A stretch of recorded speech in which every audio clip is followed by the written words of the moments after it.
everyone, and welcome back to another episode on Two Puerto Ricans and a Black Girl. Today we have a special guest who is an amazing sister in Christ, has an amazing heart, is a beloved mother and wife, and is an author to boot. Before we get to her, however, let's introduce ourselves. I am the Dope Widow. Hey guys, I am the Love Guru. Hey guys, and I'm Mimi, your lifestyle diva, and welcome to the show. And let's bring in our guest. I'm very excited to talk to her. And she is Miss Lydia Lucas, the author of A New Thing.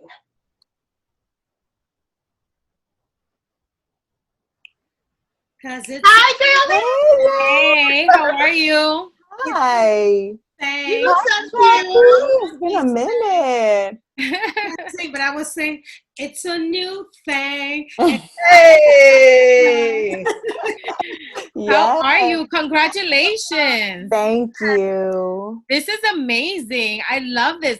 Let me tell you, before we even get started, I'm going to be honest. I didn't read, but I read the first page.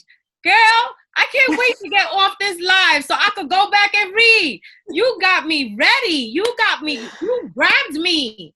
I'm like ready. I'm like, I don't even want to do this. I want to read.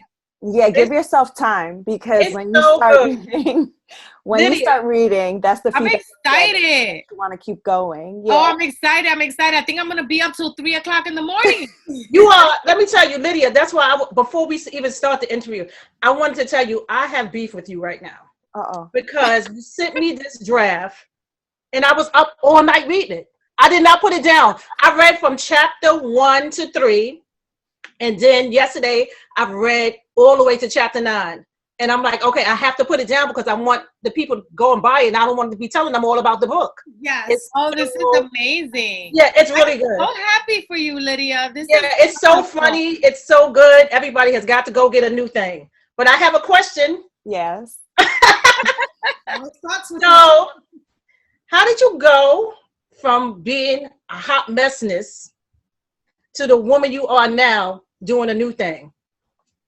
Honestly, it was a process. Mm-hmm. And that's the thing that I really would love for women to understand, because a lot of times we see somebody, right, and we'll see the after or even the later part of the after, and we think, oh, well, they just have it all together. You know, we kind of like romanticize what it must have looked like for them to get there. And for me, it took a while. I was hard-headed. You know, I really... And it wasn't out of just being obstinate. It really was because I had so many things that were ingrained in me.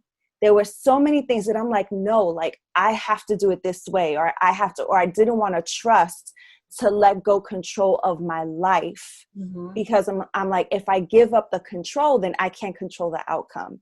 Even though everything I was doing was sabotaging any kind of positive outcome. God, Lydia, you was wearing me out when I was reading the book. I was like, oh my God, no! Don't be a spoiler. I haven't read yet. Oh my God. Spoilers. It was so funny. But I just wanted to read one little quote that you had down that I thought was so good. It was, our downfalls can be some of the most fun times in our lives. This is until he gets us where he wants us. Then the veil is lifted and we realize we've been in a pig pen the whole time, not a palace.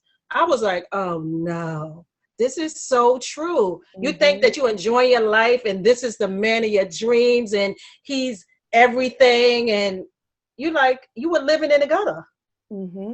Wow. Yeah. So tell everybody, like, what was that process from going from the bling bling, I don't want to give too much away,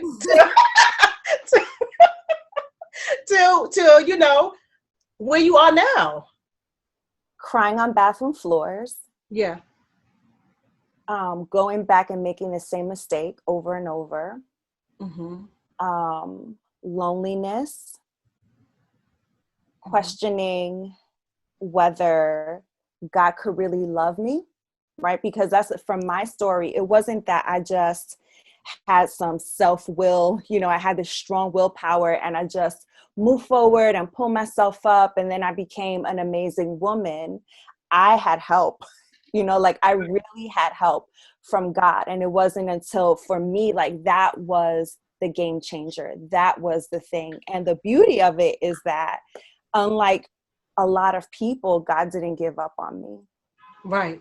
Because listen, and you all will read how I really just like would go back to the same things and the same mindsets and trying to, twist it and make it another way, a little bit more of God, but a little bit more of me, and just like trying to work out the ratios of how much of my will and how much of God's will. And even after all of that, every single time there was grace on my life until I finally, I had to like let go of everything. Right. That was hard. That was hard, to finally say everything, relationships, my dreams, all of that. And just say, God, like I'm done. Obviously, I'm not very good at this. And now I'm finally, I think, I've had enough. Uh-huh. And I think I'm going to give this over to you now. And that's where a new thing began. So let me ask you. Go ahead. What made you say, okay, this is it? Like, because we always talk about, especially when, people are alcoholics or, they're on drugs, there's always a rock bottom. So what was your rock bottom that made you say, okay, this is it? Like, I'm really giving this over to God. You just said that, you got to that point. So what was your rock bottom? I think my rock bottom was that I just didn't have any more options. I kept trying, right? Like I kept trying in my own strength to make things work out the way I wanted them to. And it just wasn't. And at some point, there comes a time, like as women, we're not that foolish, right? There's still some semblance in us that has some self-respect, that has some dignity, right? That wants to have it. And at some point you kind of get to, man, my mother didn't, raise me like this. You know what? You want to pull out of that. But like, even when I knew that and I was making poor choices, for me, it was that things literally had to be pulled out from under me because I wasn't getting it. Mm-hmm. And so it was that. And then when I would go back, like the sort of attacks on my dignity and like me wondering, who am I anymore? Like, what am I doing? Right. And it took that. And then in that, being in that rock bottom place, right? And I would, I'm going to be honest, I've hit a lot of rock bottoms in my life. It wasn't like there was just one. It was like I would trip into one, get up, keep going. There's another, fall into that one for a little while. So there wasn't like this cataclysmic moment. It was a series of moments that little by little were chipping away at me, right? And me thinking that I'm going for the thing that I want and finding out with every turn that I was getting farther and farther away from it. And so that's really when I got to my point where I was just done. I was done. And for me, in my relationship with God, I felt like God was like, ja, right, enough. Right. Yeah, it really was like a directive. And I was like, you know what? Let's try this your way. Right. Did you have that relationship with God during that time? I'm just curious because it grew. I know you're so, I see you and I admire your relationship and I admire what you do in the church. So I'm asking myself, did you have that relationship with God at that time? So I'll give you one spoiler of the book because it's at the very beginning. The book starts with me hungover. Yeah, I read that part. Being forced to go to church, right? Yep, I read that part too. That's where we're starting from.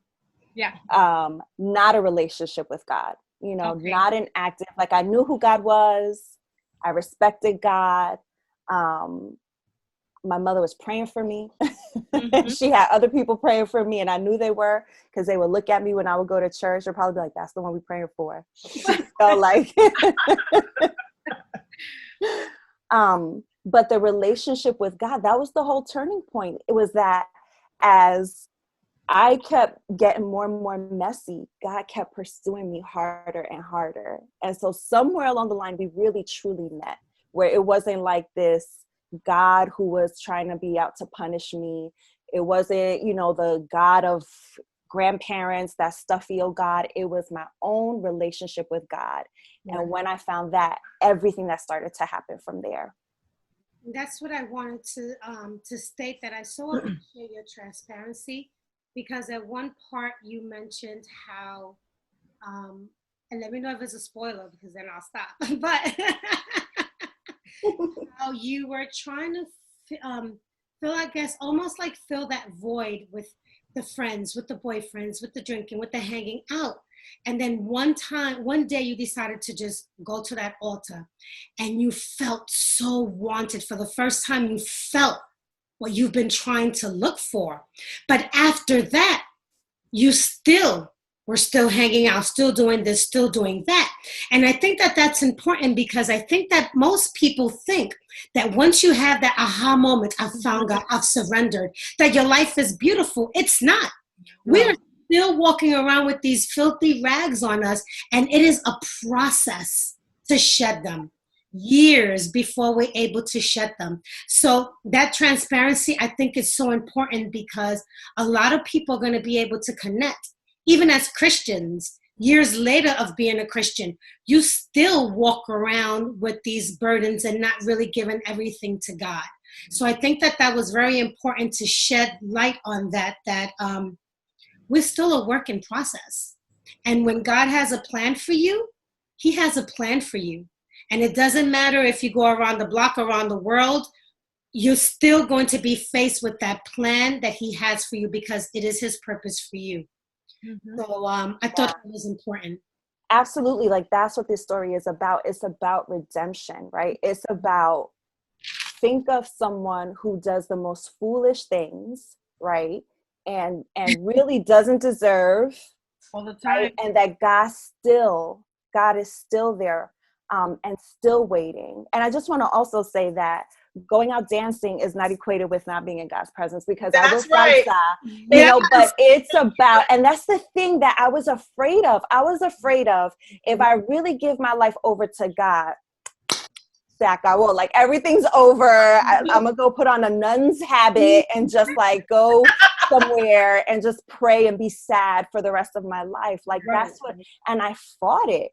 I really fought back at that, because I didn't want to lose. I was young, and I was out of college and I was just ready. And so I think one thing that I learned through really having a relationship with God and not having a religion that was pushed on me was that God wants us to have fun, but he wants us to be the light wherever we go. Right. And he wants me to go out because I want to, and not because I need to, because I need to be seen, because I need to have people hitting on me, because that's where I'm finding my value from, because I need to, and spending money that I didn't have, all the credit cards that I, would rack up because I need to have a new outfit every time I went out, and all of that. And ask me where those clothes are now. Right. Hello. The worst of it is that the day that I needed to throw all of those clothes out, you would think hundreds and hundreds of dollars later, that plastic bag was not even full because everything was stringy and little. So it wasn't even a big bag. I'm like, all this money. Right. Oh, that's But funny. that's when you say that victory is not in the flash, like how you said, victory is a process. It's not something because you think that you went to the altar and now you have this relationship with God. Now you're walking around like, and you're glowing and you gotta no, it's you still going through the process. But while you're going through the process and walking that road, God is with you, even when you stumble and fall. So I think that's a really, really good point. Exactly. Yeah. But the thing is that, the process, we also have a part in it, right? Yes. And so you have to be willing. And that's the thing, because a lot of my process in the beginning was really not much going on, except I began to feel very almost tormented and split, because I was literally living one way Monday through Saturday. And then Sunday, I wasn't necessarily living another way. I was there, but I wasn't all the way there.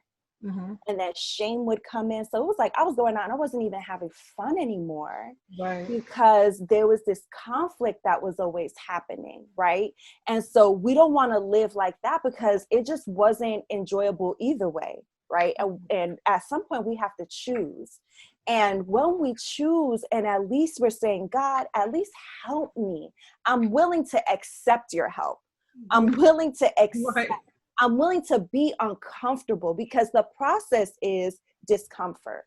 The process is people saying, what happened to you? Oh, Yeah. now you don't want, that's part of the process. Yeah. And being able to say, you know what is not serving me now, I know that there's a purpose for that, and being able to really stay strong in that. So the process is not like, I'm going to just sit down and God just knows, and, it'll happen when it happens. It is work. But listen, what that's really worth it is not work. Yeah. Yeah. I don't know why we treat our relationship with God different. Think it's different than any other relationship that we have. That we have to do these, like we have to be this perfect person, and we have to do because when we come to our friends, we're not like that. And God loves us more than any friend or husband could ever love you. So why are we trying to put up all these fronts that he already knows? He already numbered your days before you were even born. Right. So, it's really funny when you talk out loud about it. And he knows us better than anyone, because even with our friends and everyone, there's still a little, dialogue going on inside of us. And but God knows those things. And I think, honestly, and it's sad, a lot of it comes from misconceptions about God. Exactly. And either we get it from a church experience, or from, just what we think, what we see, and think God to be. And it's not until you get into relationship with him for yourself that you understand what that love really is. Yeah, that's for sure. So tell us, I'm sorry. So tell us a little bit about your journey in writing this book. Was it therapeutic for you? Did you find it to be a little bit challenging, having to relive those situations that you might have wanted to bury deep away? What was that process like for you? There were times, so the book, I'll be honest, the first time that the idea of a book came about was in 2010. And it was because I had just happened to tell someone my story in a very abbreviated version. And she was like, that needs to be a book. And I'm like, you kind of like discount that, and you're like, me, a writer? No, and then, but shortly thereafter, like God kind of confirms it. And I began getting certain things down. Like there's chapters that have been written since forever, like Bling Bling chapter. That chapter has been written for a long time. Or the opening of the book. Like I always knew that it was going to open with me hungover, being forced to go to church, But it was a process. And yes, part of it was sort of therapeutic, right? Because when you begin to remember, a lot of times we get through life, right? And so much has happened even since where that book leaves off, right? It's like you forget how amazing God was to you. You forget the grace, you forget the excitement. Some of the book has to do with like when I was really starting to love God for myself and remembering those things. So I know I look good and crazy when I was writing in Starbucks and Panera, because sometimes I'd be crying and sometimes I'd be laughing, or sometimes I really have to grapple with something and say, God, help me to communicate this, and also being vulnerable like that. Yes. Because there's a lot that I don't think that people would necessarily share. Yes. But God made it very clear to me that I'm not the only one, and that somebody else needs to hear that, and that in that vulnerability, in that bravery, somebody else is going to get brave. Exactly. Go ahead, Jackie. No, actually, Gigi, that was the question that I had. The exact question. Wow. That's hilarious. It's so funny. Okay, so I just think the book is so funny.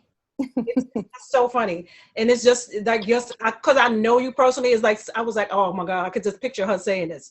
So when you guys were hanging out, so I'm mad everybody knows that you're married and you have these beautiful children. So I'm not giving away a spoiler on that.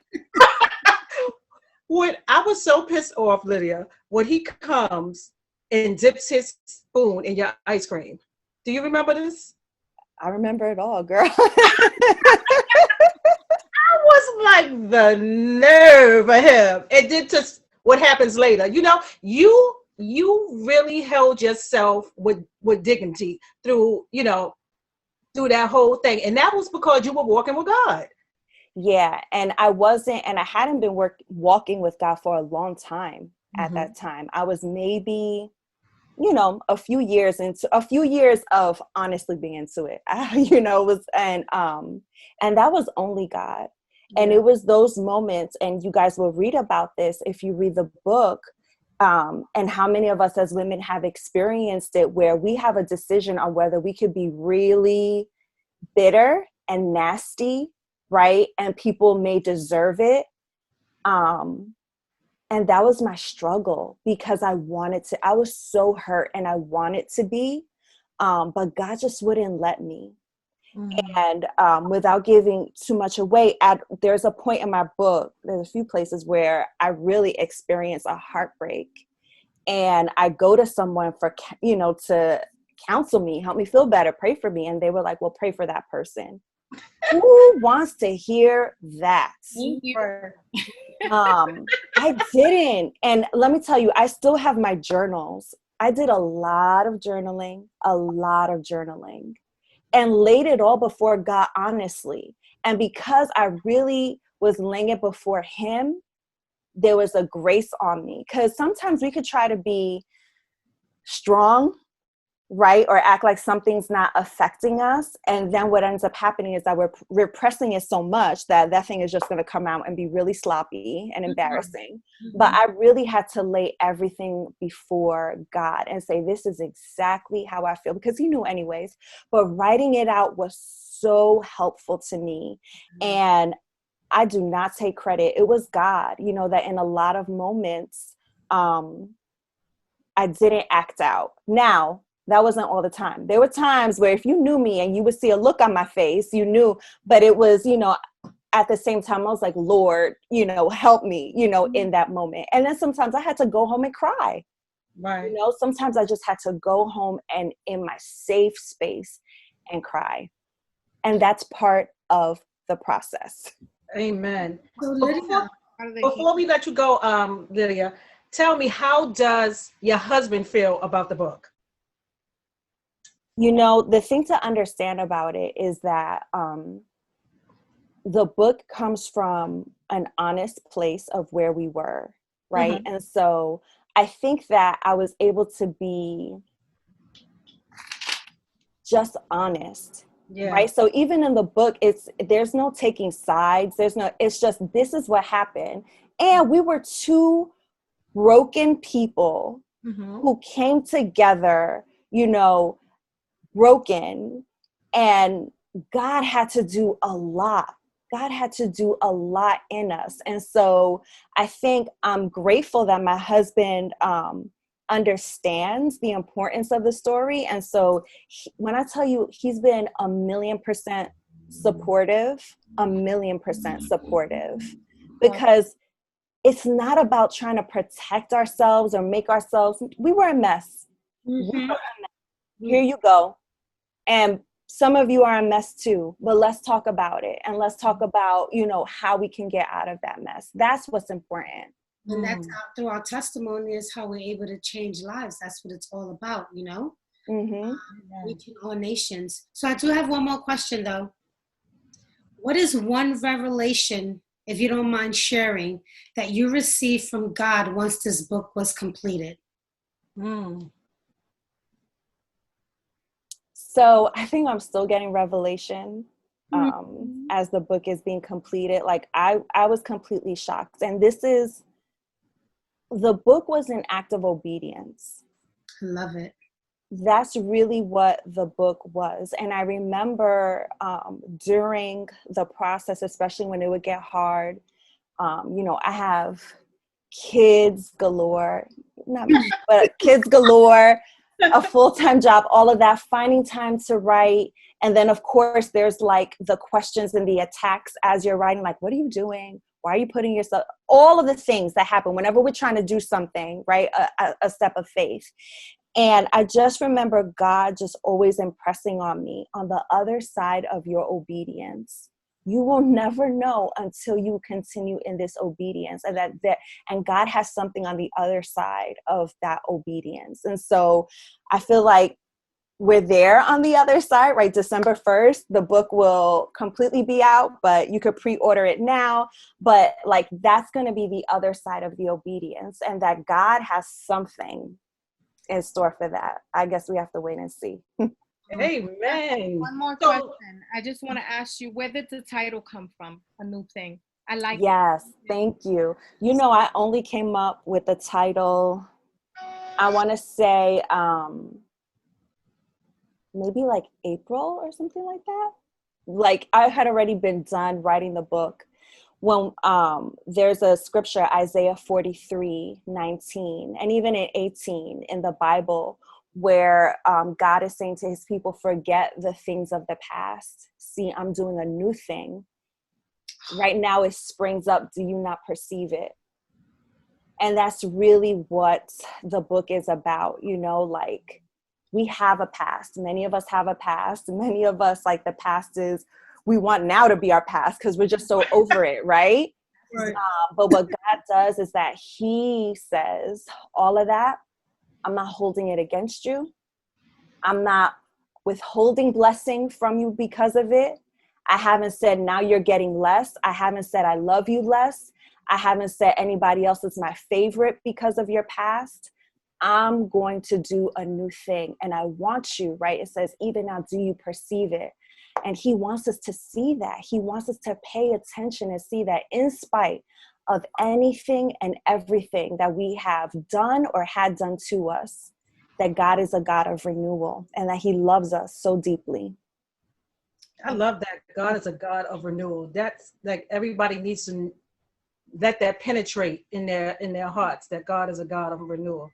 But before you leave us, sis, tell us where we can buy the book, the name again, and all your social media tags and everything. Okay, so the book is called A New Thing, Finding True Love After Heartbreak and Disappointment. It's available. It's available on Amazon for pre-order, and it's also available on barnesandnoble.com for pre-order. Also, if you pre-order and go on my website, IamLydiaLucas.com /book, I have a special pre-order bonus. So if you pre-order the book and you fill out a little form there, you'll get a video series that I've done. And the video series is on different topics that I cover in the book. So like for this week, the topic is going to be on shame, something that many of us experience. Mm-hmm. So you can do that as well. On Instagram, I am Lydia Lucas. Thank you so much for being here. I loved it.